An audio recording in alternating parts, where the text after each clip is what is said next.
નમસ્તે દર્શક મિત્રો, આજે આપણે કાલચક્રમાં એક વચન યાદ અપાવવું છે. રાજનેતાઓ એવા હોય છે કે સત્તા મળી જાય, લોકોના મનમાં કેટલીક બાબતો ઠસી જાય, પછી એમાંથી ખસી જતા હોય છે. ઠસાવીને ખસી જાય એ રાજનેતાઓ. તો આવી જ એક વાત આપણે કરવી છે. એ વાત એટલા માટે કરી છે કે 2003ની છે, બહુ જૂની વાત છે. અને પહેલું બજેટ જ્યારે રજૂ થયું હતું મોદી સાહેબ ચૂંટાયા પછી, તો એમણે જે વચનો આપ્યા હતા એ વચનોની વાત આપણે આ જોઈ શકીએ છીએ કે મોદી સાહેબે જે કહ્યું હતું એ આમાં આપણે જોઈ શકીએ છીએ. ત્યારે 2003માં કહ્યું હતું મોદી સાહેબે, તારીખ પણ કહી દઈએ કે ગુજરાતનું જે 2003-04નું જે અંદાજપત્ર હતું એમાં 27 ફેબ્રુઆરી 2003, 27 ફેબ્રુઆરી બજેટ રજૂ થયું ગુજરાતનું. ત્યારે એમણે એવું કહ્યું હતું કે મુખ્યપ્રધાન બન્યા પછી, એટલે કે ચૂંટાઈને બન્યા પછી, બાકી તો દિલ્હીથી ઉપરથી આવ્યા હતા, પરંતુ ચૂંટાઈને લોકોના મતથી બન્યા પછી એમણે પહેલું બજેટ જે રજૂ કર્યું હતું એમાં એમણે એવું કહ્યું હતું કે પરંપરાથી અલગ અને સમગ્ર અર્થતંત્રને ગતિ આપનારું મારું આ અંદાજપત્ર છે, એવું એમણે કહ્યું હતું. આર્થિક વ્યવસ્થાને સુદૃઢ બનાવશે, આર્થિક વ્યવસ્થા ગુજરાતની અત્યંત મજબૂત બનાવી દેશે. પરંતુ આજે આ હાલત કેવી છે આપણે જાણીએ છીએ. બેરોજગારી, લોકોના પગાર વધતા નથી, 10 વર્ષથી પગાર સ્થગિત થઈ ગયા છે, ઘણા બધા આર્થિક પ્રશ્નો છે, ગરીબી એટલી બધી મોટા પ્રમાણમાં છે, કશું જ નથી. એ બીજી વાત એવી કરી હતી કે લોકરંજક નીતિઓને બદલે, એટલે કે લોકોને ગમે એવું નહીં, પરંતુ વાસ્તવવાદી અને વિકાસલક્ષી મારું આ બજેટ છે અને અર્થતંત્રને ગતિ આપનારું આ નક્કર પગલા આ મેં લીધા છે, એવું એમણે કહ્યું હતું. પણ આપણે જાણીએ છીએ કે કેવી હાલત છે અત્યારે. એ બધી જ બાબતો આજે આપણે જોઈ રહ્યા છીએ કે જે એમણે પત્રકારોને આપી હતી, આ લેખિત નોંધ આપી હતી, પ્રેસ નોટ આપી હતી, મને પણ આપી હતી એ સમયે. તો ગરીબી રેખા નીચે જીવતા કુટુંબોમાંથી મહત્તમ સંખ્યામાં ગરીબ પરિવારો ગરીબી રેખાથી ઉપર આવશે, એવું વચન આપી દીધું હતું. પરંતુ આજે આપણે જાણીએ છીએ કે 60% ગુજરાતની જે વસ્તી છે એના 60% લોકોને સસ્તા અનાજની દુકાનેથી અનાજ આપવામાં આવે છે. હવે આમાં ગરીબી કઈ રીતે? સરકાર એવું કહે છે કે 18% ગરીબી છે, પણ વાસ્તવમાં આપણે જોઈએ ગરીબી કેટલી છે. તમામ પ્રકારના ડેટા, ખાનગીથી લઈને સરકારીથી લઈને એનું કેલ્ક્યુલેશન કરીએ તો 33% ગરીબી ગુજરાતમાં છે. 33%. શું કર્યું તમે? 25 વર્ષ થયા, 2003 ગણીએ તો 22 વર્ષ થયા છે. શું કર્યું તમે? ગરીબી રેખાથી નીચે આટલા બધા તમે મેળાઓ કર્યા, પરંતુ એમાં કંઈ થયું નહીં. એની સામે ભાજપે જે 1996માં વચન આપ્યું હતું એ આપણે જોઈએ કે 1996માં શું કહ્યું હતું મોદી સાહેબે. 1996માં ભાજપે શું કહ્યું હતું? કારણ કે કોઈ પક્ષના વચનો એ કોઈ પણ વ્યક્તિના વચનો હોઈ શકે. તો 1996માં જે વચન આપ્યું હતું ભારતીય જનતા પાર્ટીએ કે ગરીબો અને વંચિતોને ગરીબી રેખાથી ઉપર લાવવા અને લઘુત્તમ ટકાઉ જીવનના ધોરણમાં મદદ કરશે. શું હાલત છે આજે? 60% લોકોને અનાજ આપવું પડે છે. ગરીબી કેટલી છે? કૃષિ ક્ષેત્રની પ્રગતિ માટે તથા ગ્રામીણ અને શહેરી ક્ષેત્રની સુખાકારી માટેની અનેક સુવિધાઓની યોજનાઓ બનાવીશ. પરંતુ આજે આપણે જાણીએ છીએ કે મોદી સાહેબ હતા ત્યારે જે શહેરોની વસ્તી હતી એ લગભગ 40-42% આસપાસ હતી. આજે 51% વસ્તી શહેરોની થઈ છે. એનો મતલબ એ થયો કે ગ્રામ્ય વિસ્તારોમાં પૂરતી સુવિધા સરકાર આપી શકી નથી. એટલા માટે ગામડાના લોકો શહેરો તરફ રોજગારી માટે જાય છે, ધંધા માટે જાય છે, અને ગામડામાં રહેવા તૈયાર નથી. ભણેલા ગણેલા લોકો ખાસ તો એ, પછી એની પાછળ એના કુટુંબના લોકો પણ જતા હોય છે શહેરોમાં. તો આજે 51% વસ્તી શહેરોની થઈ ગઈ છે. તો ગ્રામ્ય વિસ્તારોની શું હાલત છે આજે? એનું માઇગ્રેશન જ બતાવે છે. તો આ જે વાત છે એ મોદી સાહેબે વચન આપ્યું હતું, પરંતુ પાલન કર્યું નથી, બિલકુલ નથી કર્યું. તો આ વેટનું સરળીકરણ કરવાનું પણ વચન આપ્યું હતું. કેન્દ્ર સરકાર ત્યારે ભાજપની હતી અને સરળીકરણ કરવાનું, ભાજપની નથી ત્યારે, પણ ભાજપની, અટલ બિહારી વાજપેયી ત્યારે વડાપ્રધાન હતા. તો ત્યારે મોદી સાહેબે વચન આપ્યું હતું કે વેટ ત્યારે વેટ લેવાતો હતો, હવે જીએસટી લેવાય છે. વેટ અને સેલ ટેક્સ બંને હતા. તો ત્યારે એવું કહ્યું કે વેટનું સરળીકરણ કરીને લોકોને રાહત આપવામાં આવશે. એને બદલે અત્યારે આપણે જોઈએ છીએ કે જીએસટીમાં સરકારની, મોદી સાહેબની સરકાર આવક 8 વર્ષમાં 3 ગણી થઈ ગઈ છે. હવે આમાં સરળીકરણ જો થયું હોય, ખરેખર થયું હોય, તો આટલી મોટા પ્રમાણમાં આવક વધે નહીં. એની સામે લોકોની હાલત કેવી છે? છેલ્લા 10 વર્ષથી લોકોના પગાર જે છે એ સ્થગિત થઈ ગયેલા છે. 10 વર્ષથી પગાર વધારો જેટલો જોઈએ એટલો નથી થયો. એની સામે જો મોંઘવારીનું ગણતરી કરવામાં આવે તો એ પ્રમાણે મોંઘવારીના વધારા પ્રમાણે આપણે જોઈએ તો પગારમાં ઘટાડો છે. 10 વર્ષમાં સામાન્ય લોકોના પગારમાં ઘટાડો થયો છે. તો આ તમે જીએસટી લાયા છો, વેટનું સરળીકરણ કરવા માંગતા હતા ને એને બદલે જીએસટી. જો વેટ જ ઉત્તમ હતો તો જીએસટી શા માટે લાયા તમે? એને જ સરળીકરણ કરીને અમલ કરવો હતો તો તમે વડાપ્રધાન થયા પછી કેમ લાયા? એ સવાલ મોટો છે. અને આ જે આર્થિક વિતરણ સમાન જે વ્યવસ્થા કરવાની હતી એ કે ઓળખ ગુમાવ્યા વગર, સાંસ્કૃતિક અને નૈતિકતાનું બલિદાન આપ્યા વગર સ્વદેશી વિચારસરણી રખાશે, સ્વદેશીની વિચારસરણી. અને એને બદલે અત્યારે બહારની ફોરેનની કંપનીઓ કેટલી બધી છે. જોકે ભાજપની પહેલાથી જ નીતિ રહી છે કે વિદેશી મૂડીરોકાણ આ કરશું. અમલદારશાહીમાં ભારે ઘટાડો કરીને સરકારની વ્યાપારી પ્રવૃત્તિઓને ભાજપ ઓછી કરશે.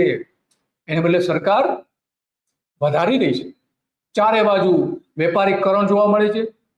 ટોલ ટેક્સ, કોઈ પણ સરકારનો પ્રોજેક્ટ બનેલો હોય તો એમાં એન્ટ્રી ફી, ગુજરાતના જે જંગલો છે, જંગલોની અંદર એના સેન્ચ્યુરી છે, સેન્ચ્યુરીની અંદર જવું હોય તો એન્ટ્રી. તો આ કઈ રીતે તમે જે અમલદારશાહીમાં ઘટાડો કરવાની, સરકારની વ્યાપારી પ્રવૃત્તિ ઓછી કરવાની વાત હતી, તો અમલદારશાહી તો વધી રહી છે. કેટલા બધા સ્કેમ થઈ રહ્યા છે અધિકારીઓના કારણે. તો એ અમલદારશાહી વધી હોય તો જ ને. નકલી કચેરીઓ બને છે, જાહેર થઈ છે નકલી કચેરીઓ. તો નિયંત્રણો અને નિયમોને નાબૂદ કરશે. નિયંત્રણો ખરેખર જે હતા મોટા પ્રમાણમાં એ નાબૂદ કરશે એટલે છોડી દેશે. એના બદલે સરકારનું નિયંત્રણ તમામ સંસ્થાઓ પર એટલું બધું વધી ગયું છે કે ન પૂછો વાત. સહકારી સંસ્થાઓ જોઈએ તો સહકારી સંસ્થા ખરેખર સ્વાયત્ત હોવી જોઈએ. એના પર સરકારનું કોઈ જ નિયંત્રણ ન હોવું જોઈએ, પરંતુ સહકારી મંડળી, સહકારી ડેરી, સહકારી દૂધની ડેરીઓ, મંડળીઓ જે છે દૂધની મંડળીઓ, અને સહકારી બેંક બધામાં નિયંત્રણો જુઓ તમે. ભારતીય જનતા પાર્ટીના હોદ્દેદારો, કાર્યકરો અત્યારે એના પર છે. અત્યારે આપણે જોયું કે મહેસાણા અને વલસાડમાં ભારતીય જનતા પાર્ટીના જે બોર્ડ ઓફ ડિરેક્ટરો છે એ કૌભાંડ કરતા પકડાયા છે. અને ગુજરાતમાં જે સહકારી બેંકો છે એમાં ડિરેક્ટરો ગેરકાયદેસર રીતે 2200 ડિરેક્ટરો અત્યારે ગેરકાયદેસર રીતે સત્તા ઉપર બેસી ગયા છે. ગેરકાયદેસર રીતે ચૂંટણી થવી જોઈએ, નથી થઈ. તો આ બધા જ બાબતો છે. અને ત્યારે ભાજપે એવું જાહેર કર્યું હતું. ભાજપનું માનવું છે કે કરવેરા એ આવક ઉત્પન્ન કરવાનું એકમાત્ર માધ્યમ નથી. એને બદલે તમે ગુજરાતમાં અને દેશમાં 3 ગણો વેરો વધારે લઈ રહ્યા છો. તો આ જે વચન આપ્યું હતું એનાથી ઉલટું જ તમે કરી રહ્યા છો મોદી સાહેબ. એટલા માટે આપને વચન યાદ અપાવવું જરૂરી બને છે, કારણ કે એ જે તમે વચનો આપ્યા હતા બજેટ વખતે એ છાપ્યા હતા. તો આજે અધિકાર છે કે તમને પ્રશ્નો પૂછીએ શું કર્યું એ વચનનું. મોટા રોકાણને અનુરૂપ સ્થાનિક બચત પણ વધારીશું. એને બદલે આરબીઆઈએ કહ્યું છે કે બચત ઘટી રહી છે લોકોની અને આવનારા સમયમાં બચત ઘટવાની છે. ઉલટું જ કર્યું તમે. કોંગ્રેસ સરકારે સટ્ટાકીય રીતે રોકાણ કરવાની મંજૂરી આપીને દેશને મોટું નુકસાન કર્યું છે. અત્યારે શેર બજારથી લઈને જે સટ્ટાઓ ખેલાય છે, સટ્ટા બજાર જુઓ અત્યારે કેટલું તેજીમાં ચાલી રહ્યું છે. ઓનલાઈન જુગાર કેટલા મોટા પ્રમાણમાં ચાલી રહ્યા છે. યાદ કરો એ ચૂંટણી વખતે જે વચનો આપ્યા હતા ભારતીય જનતા પાર્ટીએ 1998માં, યાદ કરો. ભાજપ બચતનું સ્તર વધારવા માટે રાજકોષીય સુધારા ડિઝાઇન કરીશું કે જેથી ઝડપી વિકાસ થઈ શકે. બચત કરવાની વાત હતી. લોકોની બચત ધોવાઈ ગઈ છે, બચત જ નથી રહી. કરવેરા અને ભાજપે ખાતરી આપી હતી કે કરવેરાના સ્તર અને દર એવા હોય કે જે વિકાસને અવરોધે નહીં. અત્યારે તો એવું લાગી રહ્યું છે કરવેરાના ઊંચા દર જે છે વિકાસને જે ઝડપ આવવી જોઈએ એ ઝડપ આવી શકી નથી. તો આવા ઘણા બધા વચનો હતા. ભાજપ રાષ્ટ્ર પરના દેવાના બોજને ઘટાડવાનો પ્રયાસ કરશે.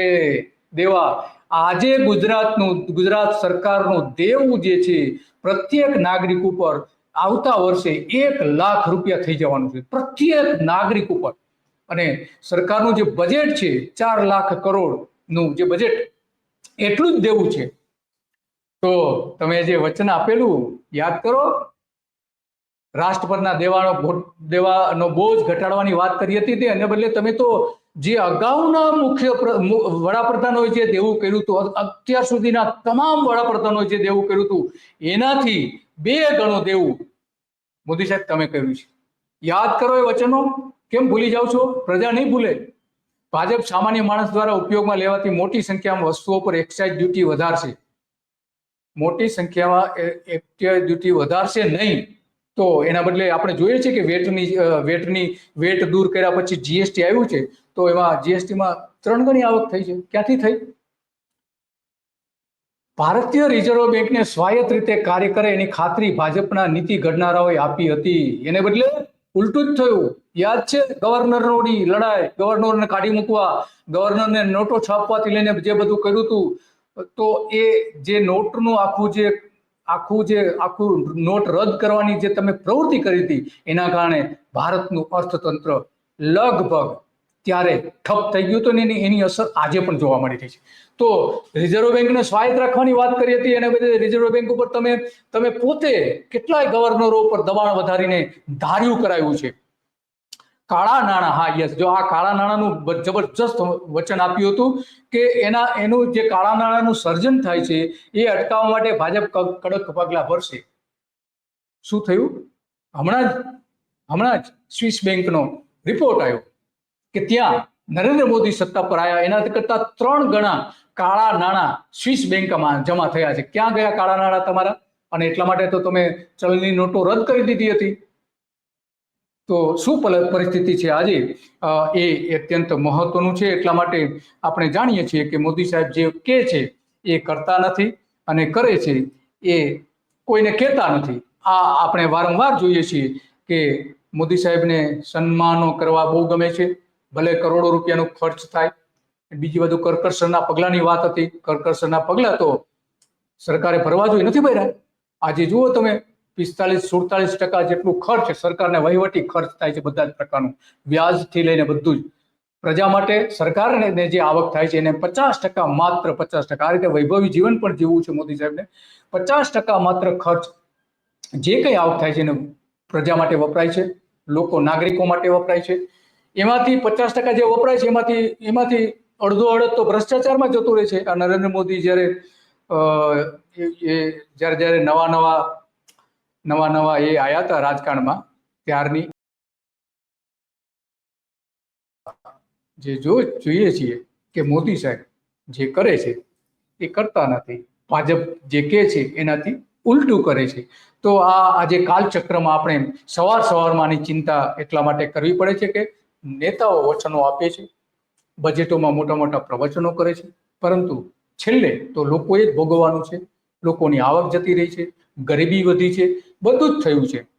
કેટલાક ધનવાન લોકો, જે 10% લોકો એવા છે કે જેની પાસે મોટા ભાગનો પૈસો જતો રહ્યો છે, તે બાકીના 90% કંગાળ હાલતમાં અત્યારે જીવી રહ્યા છે. તો કાલચક્રમાં આજે આટલું જ. અને તમને આ વિગતો સારી લાગી હોય તો લોકો સુધી શેર કરો અને ધ ગુજરાત રિપોર્ટને તમે સબસ્ક્રાઇબ ચોક્કસ કરો કે જેથી કરીને રોજ સવારે તમને આનું નોટિફિકેશન મળે. સવારે 9 વાગે અમે નિયમિત રીતે કાલચક્ર કાર્યક્રમ આપીએ છીએ અને કાલચક્રની ગર્તમાં જે વચનો ઢંકાઈ ગયા છે, વચનો ફિસાઈ ગયા છે, કાલચક્રમાં ફરતા રહે છે, એ વચનો નેતાઓને યાદ કરાવીએ છીએ. ઇતિહાસના કાળા પાના જે બની ગયા છે એ યાદ કરાવીએ છીએ. નમસ્તે.